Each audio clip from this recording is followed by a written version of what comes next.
Olá, tudo bem? Paz e graça para vocês. Mais uma aulinha do discipulado aí para nós hoje.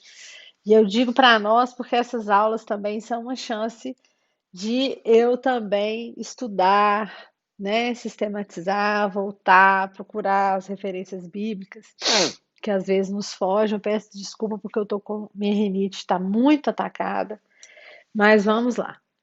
Hoje nós vamos falar do plano de salvação e do batismo, né? O porquê de batizar, o que que significa se batizar, quem pode se batizar, quem não pode, enfim, se é que tem alguém que não pode. Pessoal, a vinda de Jesus, ela muda, né? A sua vinda, sua morte, sua ressurreição, muda completamente a história do pecado. Por quê? Quando Deus cria o homem lá no Éden, né? O homem e a mulher, quando eu falo homem, eu estou falando do homem e da mulher. Lá no Éden, Deus, ele cria um ser à sua imagem e semelhança e dá ao ser humano o livre-arbítrio, a possibilidade de escolha. E coloca para o ser humano a questão da proibição de que ele viesse a comer o fruto proibido, né, da árvore do conhecimento. Aí muita gente vai falar assim, mas por que que Deus fez isso?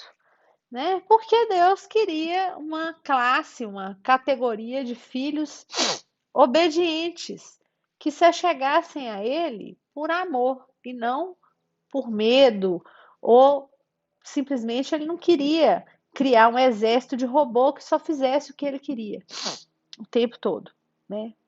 De acordo com a vontade dele. Ele queria uma relação de amor com o ser humano. A gente já falou, né? Lá nas primeiras aulas que Deus é um Deus de relacionamento, ele gosta de se relacionar com o ser humano. Por isso a importância da oração, por isso a importância de passar tempo com Deus, né?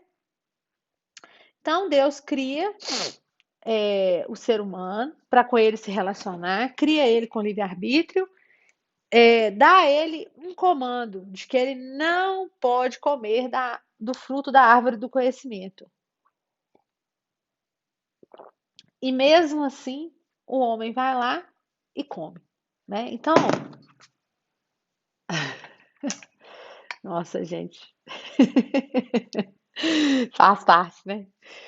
Então, é, o ser humano vai lá e desobedece, né? Desobedece, era uma prova de obediência, como tantas que são colocadas para nós ao longo da nossa caminhada, era uma prova de obediência e o homem rompeu com o dever de obedecer o seu pai, né? E a partir do momento em que o ser humano ele desobedece a Deus lá no Éden, ele descumpre, ele peca. O pecado é a desobediência, né? O que que é pecado? Pecado é desobediência, né? Com consequências. Quando Deus chega lá, vocês vão lá no Gênesis, no capítulo 1, vocês vão ver que a partir daquele momento, o ser humano, ele passa a ter medo, porque quando ele ouve a voz de Deus, lá no texto vai falar que ele sente medo e se esconde, então ele passa a sentir medo. Há uma maldição sobre a terra e sobre o trabalho, como consequência do pecado, né? Deus fala que agora ele vai tirar o sustento do suor do rosto dele através do trabalho, esforços físicos, dores para se multiplicar, né? A mulher passa a sentir as dores do parto, né? Deus fala isso lá. O homem retornaria ao pó, ou seja, a morte vem como uma consequência do pecado. O plano de Deus era um plano de eternidade para o ser humano. Com o pecado, ele passa a morrer, né? Há várias consequências, né? A questão da autojustificação, o ser humano passa a ter que se justificar perante Deus, né? Aí ele estava nu, percebe, começa a colocar folhinha, né? Tentando se justificar, mostrar que está tudo bem. né? Que é o que a gente faz o tempo todo, né? Ao invés de pedir perdão, fica justificando para Deus. Ah, Deus, eu fiz isso, por isso, por isso. Adão ainda lá, ainda tenta jogar pro lado de Eva e fala assim: eu comi e foi a mulher que tu me deste que me deu desse fruto. Ainda tenta pôr a culpa em Deus. Tipo assim, você me deu uma companheira equivocada e eu me ferrei agora, viu, papai? Né?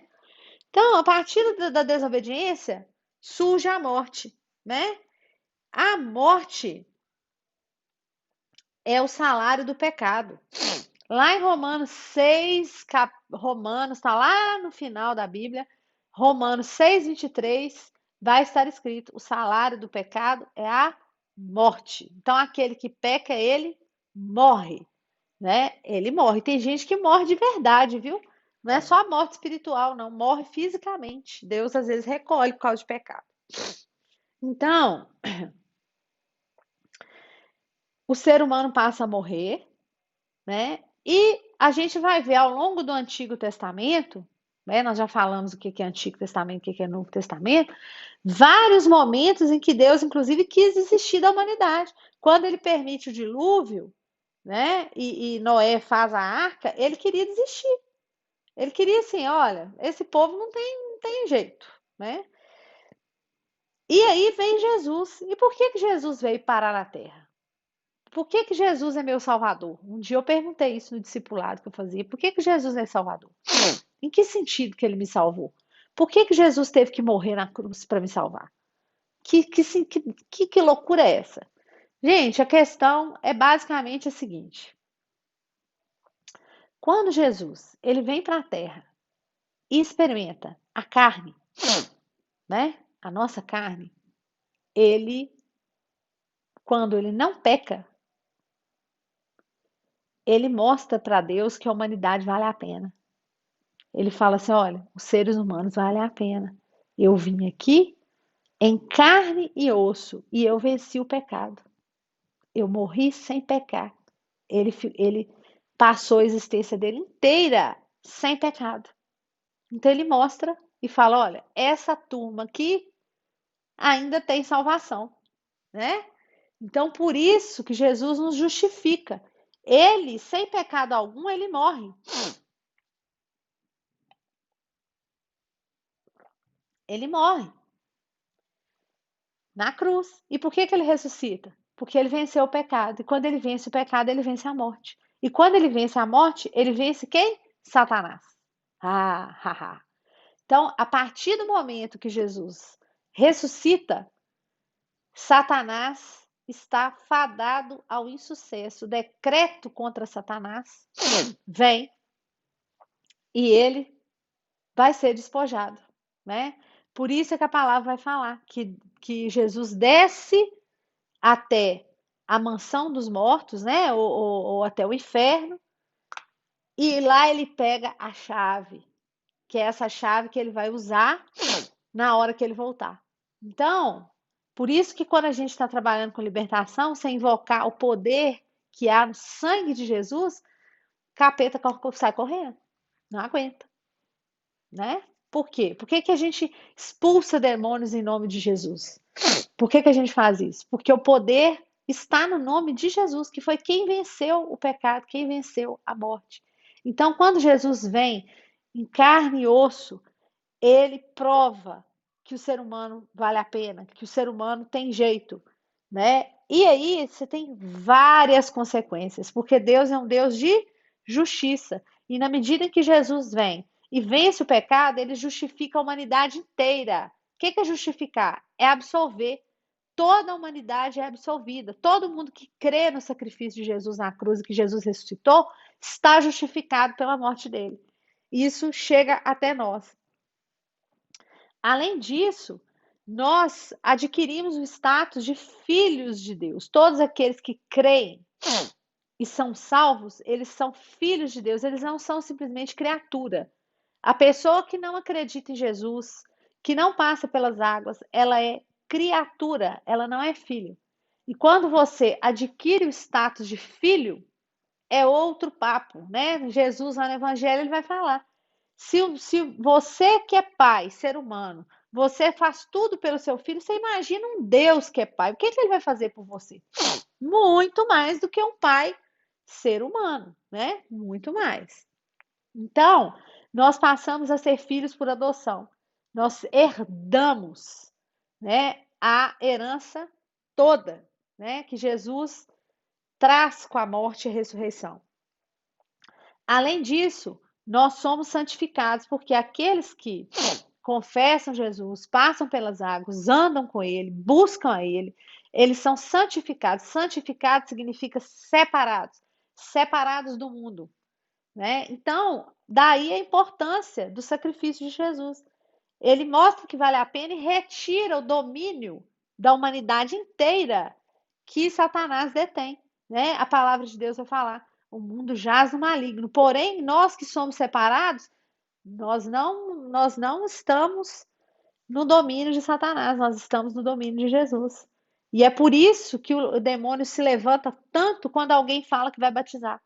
É muito comum, né? Ele já sabe que a pessoa, igual nós já estamos num período que nós estamos programando um batismo, a opressão demoníaca ela aumenta muito. Satanás faz de tudo para te impedir de batizar.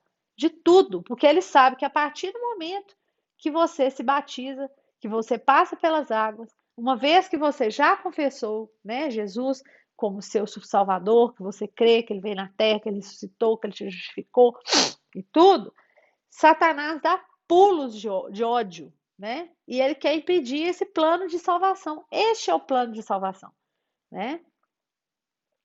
E o que que nos salva? Crer em Jesus, crer nesse Deus vivo, crer no sacrifício da cruz, crer na ressurreição e passar pelas águas. Não é só crer, é crer e se batizar, né? E isso está lá no Evangelho de Marcos, capítulo 16, versículos 15 e 16. Jesus fala: E disse-lhes: Ide por todo o mundo e pregai o evangelho a toda criatura. Quem crer e for batizado será salvo. Quem, porém, não crer será condenado. Aí eu pergunto para vocês: o batismo ele salva? Passar, eu vou lá, vou batizar, vou vestir minha camisolinha branca, entrar na piscina, pastor, né, me batize em nome do Pai, do Filho e do Espírito Santo. Se eu não tenho convicção, se eu não tenho conversão, se eu não tenho crença em Jesus, né? No fato dele ter se feito homem, vindo da terra, vivido aqui, tal, tal, tal, não adianta passar pelas águas. Como diz uma amiga, uma esposa de um pastor muito querido, ela fala assim: entra pecador seco de um lado e sai molhado do outro, né? Então, são dois passos importantes: é crer e passar pelas águas. O batismo, ele é uma confissão pública de fé. Ele é um compromisso público diante dos demais que você assume com Jesus, que você assume com Deus, uma confissão de que você vive para Deus e é público, então é muito sério. Porque a partir do momento que você publicamente se compromete, qualquer coisa que você faça de errado, você está dando mau testemunho. Porque outras pessoas vão olhar e falar lá, é batizado. Vocês já viram que quando a pessoa é crente, todo mundo fala mais? Fala, é crente ainda. Se você não for crente, ninguém vai falar nada. É mais um fazendo coisa errada. Agora, se você é ostensivamente, você declara isso, você se batiza, você passa a ter um compromisso com o Senhor e com o reino. Você adquire o status de filho. Mas se por um lado você está ganhando, a cobrança também virá. A quem muito é dado, muito será cobrado, né? A obediência. Jesus também se batizou, né? Jesus ele narra a narrativa no Evangelho, né? Que ele foi onde João Batista estava. João Batista veio anunciando a vinda dele antes, né? João Batista também foi concebido contemporaneamente ali a Jesus, né? João Batista era primo de Jesus e João Batista batiza e fala, quando ele vê Jesus, ele fala que não era digno de desatar as sandálias dele. E ele é batizado, o Espírito Santo vem sobre Jesus na forma de uma pomba e ouve-se a voz que vinha do céu: Este é o meu filho amado, né? E Deus declarando isso: Esse é o meu filho amado. Com isso, nós podemos tirar muitas conclusões. A primeira é a importância do batismo, né? Porque se não fosse importante, Jesus não ia se batizar. Segundo, é o que significa o batismo em termos concretos. Em termos concretos, significa a vinda do Espírito Santo sobre a pessoa que se batizou. Nós só podemos dizer que uma pessoa recebeu o Espírito Santo a partir do momento que ela passa pelas águas. E isso tem muitas consequências. O que é receber o Espírito Santo? É passar a ser orientado por ele, é ele morar dentro de nós. Né? Por isso que a gente fala que o nosso corpo é o templo do Espírito Santo. Quando Jesus foi embora, ele nos deixou o consolador dele, que é o Espírito Santo. Então, o Espírito Santo é que nos orienta, que nos avisa, que nos inspira, né? Que nos direciona. Então, e ele é que ocupa o espaço, né? Então, com o batismo, com o passar pelas águas, o Espírito Santo ele entra em cena. E aí o Espírito Santo vai começar a te convencer do juízo, da justiça e do pecado. Então aquilo que você antes via como normal começa a te incomodar.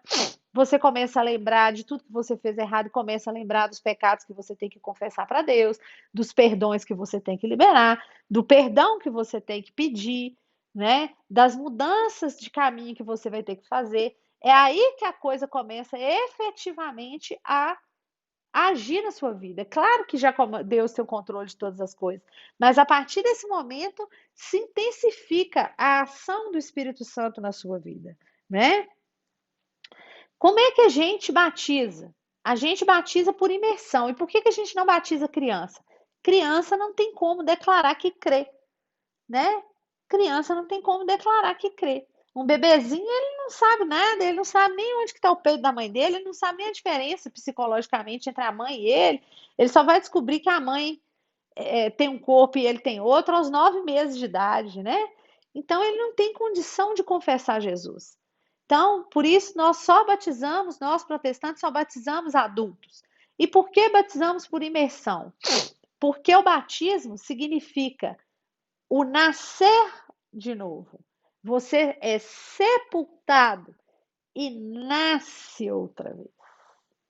Né? Então, no batismo acontece justamente isso. Você vai ser mergulhado, você vai deitar dentro da água e você vai sair de dentro da água. E aquilo simboliza, então, o sepultamento e o novo nascimento em Cristo Jesus. Você é nascido de novo e a palavra vai dizer que todos os seus pecados vão cair no mar do esquecimento, né? É lógico que pecados esses que têm que ser confessos, que Deus vai te lembrando, vai trazendo, o Espírito Santo vai trazendo a sua memória, você vai pedindo perdão, você vai se corrigindo, você vai se incomodando, e a coisa começa a acontecer de uma forma muito suave, porque o Espírito Santo ele é educado, ele não impõe nada. Tem gente que fala assim: para eu batizar, eu tenho que parar de beber, eu tenho que não sei o quê, eu tenho que. Coloca uma lista. Não, pelo contrário, o fato de você se batizar é que vai te ajudar mais ainda, né? Se você tem essa vontade, claro, né? O batismo é por imersão, né? Nós vamos lá em Romanos 6, capítulo 6, versículos 3 e 4. Vou pedir para que vocês leiam aí posso ler também. Ou, porventura, ignorais que todos os que fomos batizados em Cristo Jesus fomos batizados na sua morte. Fomos, pois, sepultados com ele na morte pelo batismo. Então, o batismo representa este sepultamento. Para que, como Cristo foi ressuscitado entre os mortos para a glória do Pai, assim também andemos nós em novidade de vida. E eis que tudo se faz novo na sua vida, novamente. Então, daí a importância do batismo, né? E aí, o batismo pode acontecer de qualquer forma?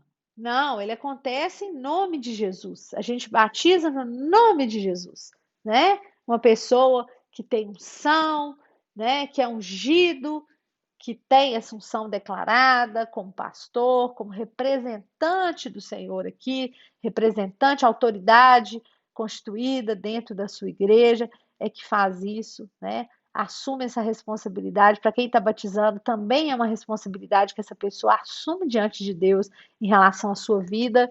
Você se torna uma ovelha para esse pastor, né? Esse pastor ou essa pastora tem que tomar conta de você, tem que cuidar de você, né? Limpar a ovelhinha, ajudar. Não adianta, outro dia eu estava falando, como que é grave você batizar uma pessoa e abandonar essa pessoa, não acompanhar. Porque quando a pessoa acaba de se batizar, é a hora, né, de ela fazer o serviço pesado, né?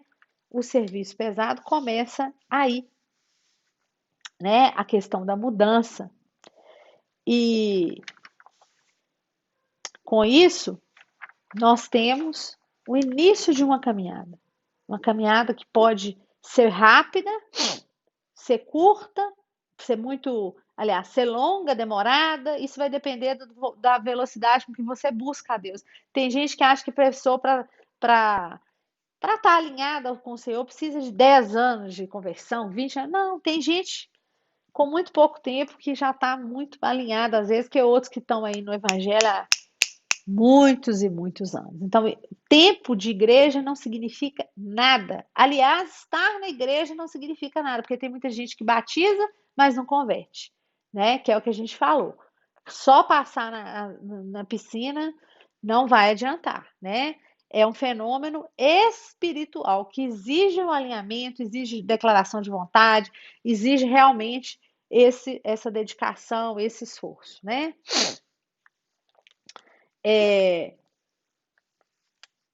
Tem uma questão que vocês vão também ouvir falar assim, o batismo no Espírito Santo.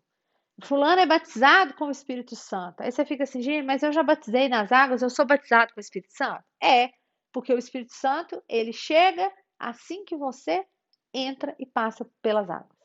Você ressurge e recebe o Espírito Santo. A plenitude do Espírito Santo, ela é acompanhada de alguns sinais, né? Sinais de que você tem o Espírito Santo com você, né?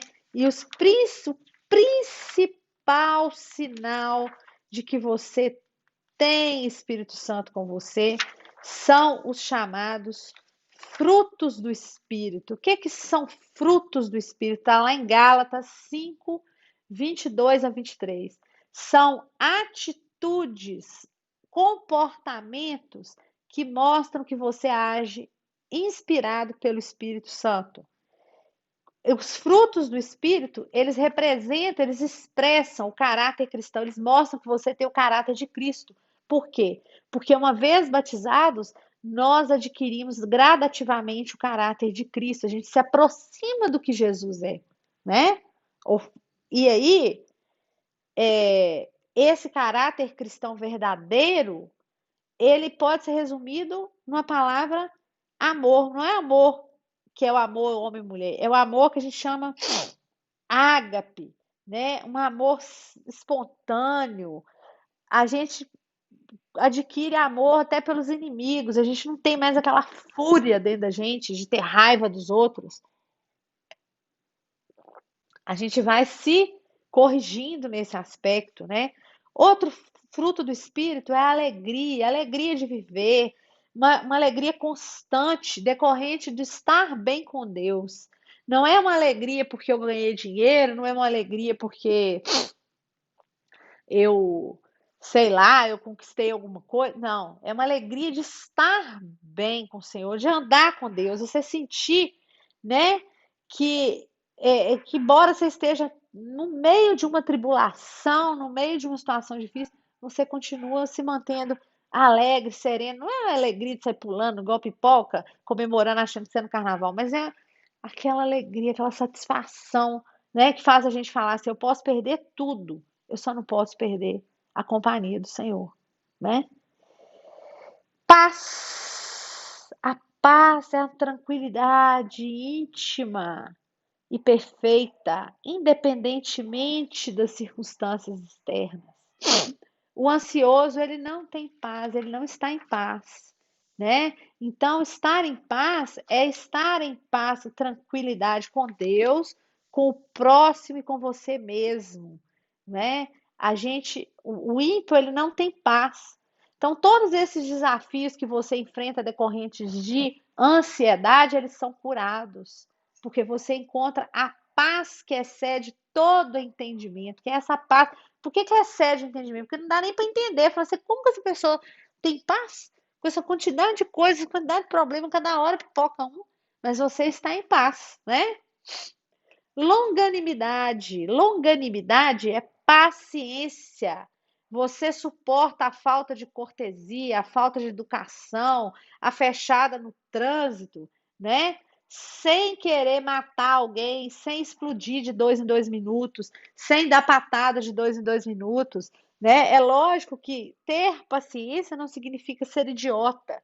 Jesus não nos trouxe, Deus não nos trouxe ao mundo, né? E Jesus não deu exemplo de ser idiota. Tanto é que ele chegou no templo e expulsou quem estava ali comerciando, né? Mas você não via Jesus estourando de 2 em 2 minutos, dando patada, falando palavrão, gritando, xingando, quebrando as coisas. Longanimidade, paciência, é respirar fundo, é o contato T10 que vira instinto, né? E aí a gente até se surpreende, porque às vezes em outras épocas da vida da gente você já tinha feito uma rodada baiana e agora você vai adquirindo paciência.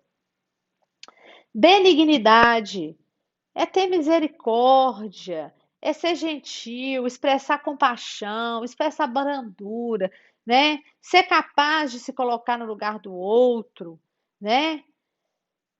Bondade é ser uma bênção para os outros, é ser generoso, é ser caridoso, é ver o seu irmão sofrendo e estender uma mão, sem ninguém precisar falar nada, né? Ao invés de você ser mal, você ser bom até com seus inimigos e principalmente com eles. E sem esperar barganha, né, gente? Fé, outro fruto do Espírito. A fé não é apenas crer e confiar, é ser fiel. É ser fiel. Isso é muito complicado. Por quê?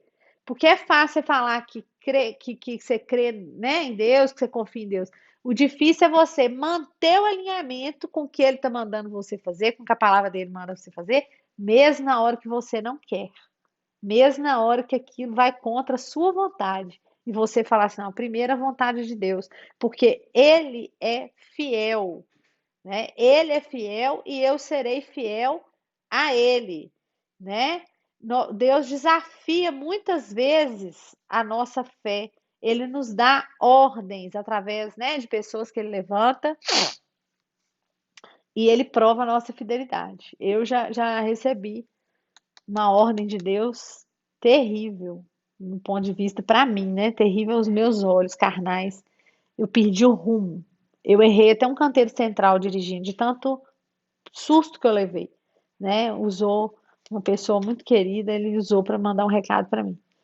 E foi uma prova de fogo que eu enfrentei, né? E ele estava ali provando a minha fé, né? Depois veio a vitória, né? Sempre que a gente tem uma prova de fé, logo depois vem a vitória com dons. Nós vamos falar uma outra aula só sobre os dons espirituais.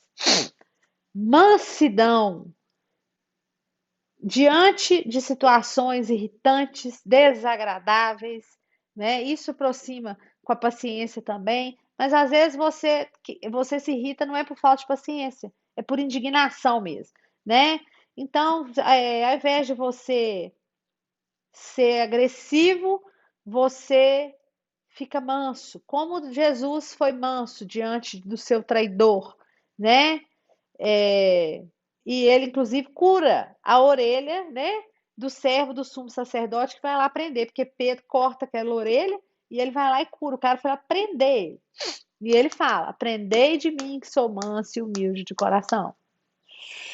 Menos é mais, o que não significa ser bobo, né? O que não significa ser bobo e permitir certas coisas que contrariam, inclusive, a vontade de Deus. Temperança. Nossa, domínio próprio. Oh, meu Deus, esse é difícil. Domínio próprio, gente, é você orientar a sua atuação contra as paixões da carne, as quais vão contra os propósitos de Deus na nossa vida. Nós temos desejos, tentações, velhas paixões, coisas ilícitas, né, que a gente é atraído por elas. E o domínio próprio é você olhar para essa necessidade e se segurar, né? E a gente é testado no domínio próprio o tempo todo. Não tem como você ser santo separado se você não tem domínio próprio. Se você não falar não para algumas paixões, né? Então, nós estamos falando de 9 frutos, né? Amor, alegria, paz, paciência, benignidade, que é a misericórdia, bondade, fé, mansidão e temperança, que é o domínio próprio. Né? Então a gente tem que pedir a Deus para nos dar fé, para nos dar domínio próprio. Cuidado se pedir paciência, porque ele começa a mandar a prova para ver se você vai ficar paciente, esperar. Né? A longanimidade tem a ver com a espera, né? Com esperar o outro te responder, esperar o outro mudar, esperar a circunstância mudar, sem ir lá fazer com o seu braço, fazer com a sua mão. Então, esses são os sinais de que o Espírito Santo está dominando a parada, tá? São os frutos do Espírito. Você quer saber se uma pessoa presta? Procure nele os frutos do Espírito, né? Procure nesta pessoa se ela manifesta os frutos do Espírito. Eles estão em Gálatas, capítulo 5, versículos 22 e 23. E o batismo, é isso? O batismo, o Espírito Santo, e esse pessoal que fala em línguas, que cai, isso é a plenitude do Espírito Santo, a manifestação externa, né, do Espírito Santo. Então, muitas vezes a pessoa é tomada pelo Espírito Santo, né, ela dança, ela faz coisas que ela não faria pelas condições físicas que ela apresenta, né? Ela é uma manifestação espiritual, ostensiva, né? Diante dos que estão em volta, né? Então a gente tem essa figura que é chamada de batismo do Espírito Santo.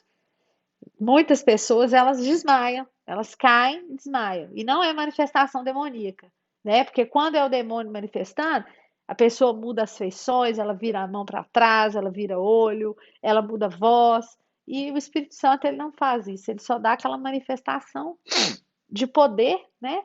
E o poder e a glória do Senhor é tão inimaginável que uma provinha, né? Uma pequena amostra já tira a gente de cena e a pessoa apaga, né? E depois volta. Então a gente vê esses batismos no Espírito Santo chamados assim, né? Nesta linguagem, tá certo? Então essa é a lição de hoje, né? Nós vamos então encerrar por aqui. Muito obrigada.